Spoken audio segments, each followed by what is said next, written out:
Hey, what's up? Ryan Sansoucy, Hardlinefit, hardlinefit.com. I'm going to go over the Kettlebell Snatch, which obviously you want to know how to do a kettlebell swing first, then learn how to do the snatch. During the snatch, the biggest complaint I hear is that the kettlebell is crashing into the back of the wrist. And yeah, if it does do that, it hurts. But if you do it right, it shouldn't do that. So again, this is just kind of a basic video of how to do the movement. There should be some more in-depth stuff on some of the kettlebell movements that we're going to coach and teach. So there's two ways to do kettlebell snatch. Is it from the floor each rep or from the swing? I'm going to do one from the floor first. So we want to pick up the kettlebell, abdomen's fired tight, back's tight, we're going to drop into it. So you probably want the kettlebell so it's just about level with your heels, in between your heels, in between your feet. And that hip snap is going to come upright and not forward. And we're just going to go from the floor to overhead. Now when I'm in this overhead position, I want my abs tight, glutes tight, pelvis tucked underneath me, and I'm locked out. I want my shoulder and hand to be lined up so that my skeletal system, my long bones, and like everything, my ribs, everything that's on this whole side, my obliques, they're all holding up this weight, and the kettlebell's not too far back or too far forward. All right, we want it lined up nice and straight and tight. Return it back to the floor.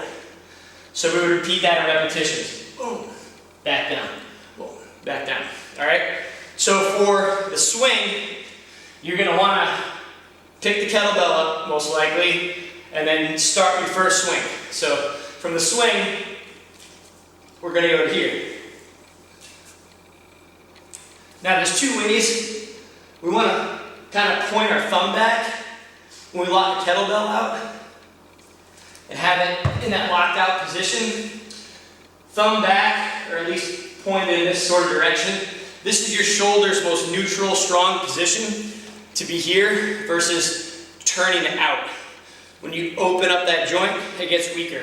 When it's closed and tight and neutral, it's a lot stronger.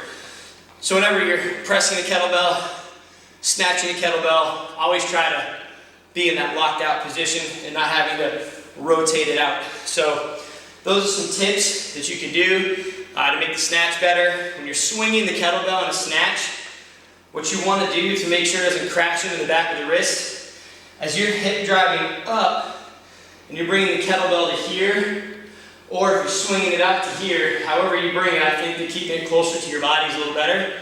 As you bring it to here, it's coming up, you want to punch around the back of it, kind of drive your arm this way, so you're not just flinging it back. I'll try to just coach this slow-mo. It's going to come up, boom, come underneath it. So,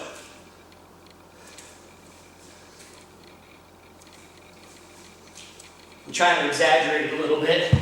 You want to kind of punch it up. So try that, start light, and start smacking into here. It's either too heavy or you're missing your timing on the punch. So anyway, thanks a lot for your time. Shoot us an email if you have any questions, info@hardlinefit.com. Thanks.